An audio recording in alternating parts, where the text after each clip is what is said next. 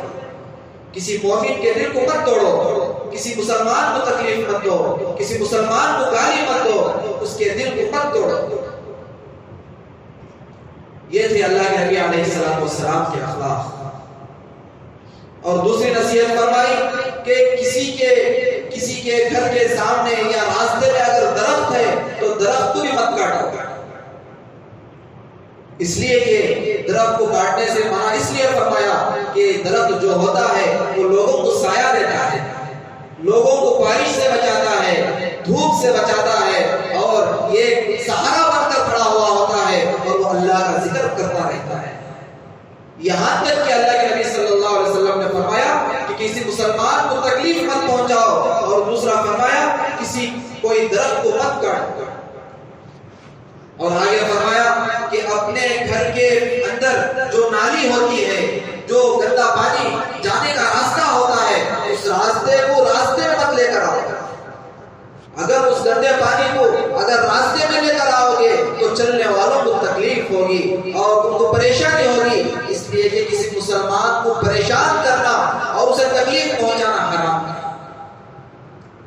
یہاں تک کہ اللہ کے نبی علیہ السلام نے ہمیں یہ اخلاق سکھایا، گھروں کے سامنے چیکڑ مت کرو، کوڑا کرکٹ مت ڈالو، گندگی مت کرو، اس لیے کہ چلنے پھرنے والے لوگوں کو تکلیف ہوتی ہے۔ یہی ہے میرے عزیز دوستوں بزرگوں، یہی اللہ کے نبی علیہ السلام کی سیرت ہے، یہی اللہ کے نبی علیہ السلام کے اخلاق ہے کہ ہمیں ان کی سیرت کو، ان کے اخلاق کو ہماری زندگی میں اتارنا۔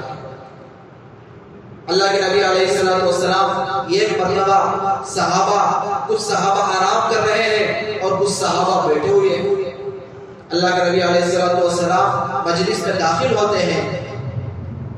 جیسے ہی داخل ہوتے ہیں اللہ کے نبی صلی اللہ علیہ وسلم کی حدیث ہے افشوا السلام بینکم، کہ سلام کو پھیلاؤ، سلام کو عام کرو، یہ ایک دوسرے کو سلام کرو، اس لیے کہ سلام کرنے سے لوگوں کے دلوں کے اندر محبت پیدا ہوتی ہے، نفرتیں ختم ہوتی ہے، دشمنی ختم ہوتی ہے، اور یہ ایک دوسرے کے لیے دعائی کلمات ہیں، اللہ آپ کو سلامت رکھے۔ پھر وہ جواب میں یہ کہتے ہیں کہ اللہ آپ کو بھی سلامت رکھے۔ اللہ کے نبی صلی اللہ علیہ وسلم خصوصاً سلام پھیلانے کے لیے بازار جایا کرتے ہیں، لوگوں کو سلام کرو، لوگوں کو دعائیں دو، لوگوں کو اچھی بات بتلاؤ۔ آج ہم آمنے سامنے سے گزرتے ہیں، یہ ایک دوسرے کو سلام تک نہیں کرتے، یہ ایک دوسرے کو خیریت تک معلوم نہیں کرتے، اتنے مصروف ہو گئے۔ اور افسوس کی بات یہ ہے کہ چہرہ ایسا ہوا ہوتا ہے کہ پتہ پتہ بھی نہیں چلتا کہ مسلمان ہے یا نہیں ہے۔ تو جب آدمی آپس میں سلام کو پھیلائے گا تو اللہ تبارک و تعالیٰ سلام کی برکت سے لوگوں کے دلوں کے اندر محبت کو پیدا کرتا ہے۔ یہ بھی اللہ کے نبی علیہ السلام کی بہت بڑی سنت ہے۔ آج ہمارا معاشرہ اس سے بہت دور ہے۔ گھر میں ایک مرتبہ جا رہے ہیں سلام کرو، دوسری مرتبہ جا رہے ہیں سلام کرو، بچوں کو سلام کرنے کی عادت ڈالو، اپنے رشتہ داروں سے مل رہے ہیں تو پہلے سلام کرو۔ السلام قبل الکلام، بات کرنے سے پہلے ہمیں چاہیے کہ ہم ایک دوسرے کو سلام کریں، ایک دوسرے کو سلامتی کی دعا دیں۔ آج ہم سلام کو بھول گئے ہیں۔ یہ بہت بڑی دعا ہے۔ سلام کی برکت سے اللہ تبارک و تعالیٰ بہت ساری پریشانیوں سے حفاظت فرماتے ہیں۔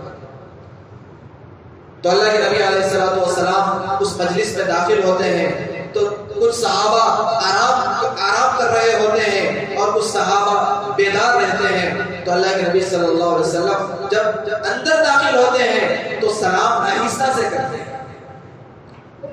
بہت آہستہ سے کرتے ہیں۔ صحابہ پوچھتے ہیں اے اللہ کے نبی علیہ السلام، آپ نے تو سلام تو کیا لیکن بہت آہستہ سے کیا، کیا ماجرا ہے، کیا معاملہ ہے؟ تو میرے عزیز دوستوں بزرگوں، سلام کرنا تو سنت ہے، لیکن جناب محمد رسول اللہ صلی اللہ علیہ وسلم نے جو ہمیں سبق سکھلایا ہے، جو درس ہمیں دیا ہے، وہ سوچنے کی بات ہے۔ اللہ کے نبی صلی اللہ علیہ وسلم فرماتے ہیں اگر میں سلام زور سے کروں گا، جو لوگ آرام کر رہے ہیں ان کی نیند میں خلل ہو جائے گا، اسی لیے میں سلام زور سے نہیں کیا، میں آہستہ سے کیا۔ جو لوگ بیدار ہیں وہ لوگ سلام کا جواب دے دیں، جو آرام کر رہے ہیں ان کو سونے میں کوئی تکلیف نہ ہو۔ یہاں تک کہ اللہ کے نبی علیہ السلام نے ایک آدمی کی نیند کے اندر خلل بھی نہیں ڈالا۔ تو ہمیں چاہیے کہ ان تمام چیزوں کو اپنی زندگی میں اتاریں، ہماری زندگیوں کے اندر بھی ایسے اخلاق کو پیش کریں، غیر دیکھ کر ہمارے دین میں داخل ہونے پر مجبور ہو جائیں۔ فتح مکہ کا موقع، اللہ کے نبی علیہ السلام جب مکے کے اندر 13 سال تک اللہ کی وحدانیت کو بتلاتے رہے اور 13 سال تک بہت پریشانی اٹھائی، تکالیف اٹھائی اور مصیبتیں اٹھائی۔ جب اللہ تبارک و تعالیٰ مکہ فتح فرمایا، مکہ کامیاب ہو گیا، تو پورے کفار، پورے دشمنان اسلام مکے کے اندر جمع ہو گئے اور تمام لوگوں کے دلوں کے اندر فکر تاری ہو گئی کہ آج ہمارا حال کیا ہوگا۔ جب ہم مکے کے اندر فاتح تھے تو اللہ کے نبی صلی اللہ علیہ وسلم پر مصیبتیں ڈالی، اور اللہ کے نبی صلی اللہ علیہ وسلم جب نماز کے اندر جاتے، سجدے میں جاتے، تو اللہ کے نبی صلی اللہ علیہ وسلم کے اوپر اونٹ کی اوجڑی ڈالا جاتا، اللہ کے نبی صلی اللہ علیہ وسلم کے اوپر پورا کرکٹ ڈالا جاتا۔ آج ہمارا حال کیا ہوگا؟ اس لیے کہ محمد صلی اللہ علیہ وسلم نے آج مکے کو کامیابی کر دیا ہے اور فاتح ہو گئے ہیں، آج ہمارے ساتھ کیا معاملہ ہوگا؟ پریشان ہیں، اللہ کے نبی صلی اللہ علیہ وسلم کا انتظار کر رہے ہیں، اب آئیں گے محمد صلی اللہ علیہ وسلم، اور جو ہم اللہ کے نبی صلی اللہ علیہ وسلم کو تکلیف پہنچائے ہیں آج ہمارے اوپر بھی وہی بدلہ ہوگا۔ یہ پریشانی کے عالم میں پورے کفار جمع ہوتے ہیں، اللہ کے نبی علیہ السلام داخل ہوتے ہیں، لوگ اللہ کے نبی صلی اللہ علیہ وسلم کی بات کا انتظار کرتے ہیں کہ اب اللہ کے نبی صلی اللہ علیہ وسلم کیا فرمائیں۔ تو اللہ کے نبی علیہ السلام نے فرمایا لا تثریب علیکم اليوم، اللہ اکبر کبیرہ۔ اللہ کے نبی صلی اللہ علیہ وسلم نے فرمایا جو کچھ تم نے مجھے تکلیف دی ہے، پریشان کیا ہے، مجھے میرے اوپر پورا کٹکٹ ڈالا ہے، آج میں اللہ کے لیے تمہیں معاف کرتا ہوں۔ اللہ کتنے بڑے رحمت للعالمین ہیں، کتنے بڑے رحم کرنے والے ہیں۔ جیسے ہی یہ جملہ اللہ کے نبی علیہ السلام کی زبان سے لوگ سنتے ہیں اور اللہ کے نبی صلی اللہ علیہ وسلم فرماتے ہیں آج تم آزاد ہو، آج تمہارے اوپر کوئی پکڑ نہیں ہے، جاؤ، جب اگر تم چاہتے ہو تو مکے کے باہر چلے جاؤ، تمہارے لیے کوئی پریشانی نہیں۔ تو یہ سننا تھا، کفار مشرکین جو ہے فوراً اللہ کے نبی علیہ السلام کے قدموں میں آ کر پڑ جاتے ہیں، اے اللہ کے نبی صلی اللہ علیہ وسلم، اے محمد صلی اللہ علیہ وسلم، آپ نے تو ہمیں آزاد کر دیا، لیکن آپ کے اخلاق نے ہمارے پیروں میں زنجیر بنا دی۔ ہم تو آزاد ہو گئے ہیں، لیکن آپ کے اخلاق پر ہم فدا ہو گئے ہیں۔ اے اللہ کے نبی صلی اللہ علیہ وسلم، آپ ہمیں پہلے کلمہ پڑھائیے۔ یہ اخلاق تھے، یہ اللہ کے نبی صلی اللہ علیہ وسلم کی سیرت تھی، یہ نبی علیہ السلام کی زندگی تھی، جس کی وجہ سے اللہ نے کفار کے دلوں کے اندر اللہ کے نبی صلی اللہ علیہ وسلم کی محبت کو ڈالا اور وہ کفار دین کے اندر داخل ہوئے۔ اس لیے ہمیں بھی چاہیے کہ ہمارے زندگیوں کے اندر بھی اللہ کے نبی صلی اللہ علیہ وسلم کے اخلاق پیدا ہو، ان کی سیرت پیدا ہو، ان کی زندگی ہمارے بچوں کی زندگی بن جائے، ہمارے عورتوں کے اندر وہ اخلاق پیدا ہو جائیں، ہمارے نوجوانوں کے اندر وہ اخلاق پیدا ہو جائیں گے۔ انشاءاللہ اللہ سے امید ہے ہمارے زندگیوں کے اندر بھی سکون آ جائے گا، اور جو غیر ہیں انشاءاللہ وہ بھی اللہ کے دین میں داخل ہو جائیں گے۔ اللہ تعالیٰ سے دعا ہے اللہ تعالیٰ ہم سب کو کہنے سے زیادہ سننے سے زیادہ عمل کرنے کی توفیق عنایت فرمائے، ہم سب کو جناب محمد رسول اللہ صلی اللہ علیہ وسلم کی زندگی کے مطابق اپنی زندگی کو بنانے کی توفیق عطا فرمائے۔ آمین وآخر دعوانا ان الحمد للہ رب العالمین۔ جو حضرات سنت نہیں پڑھے سنت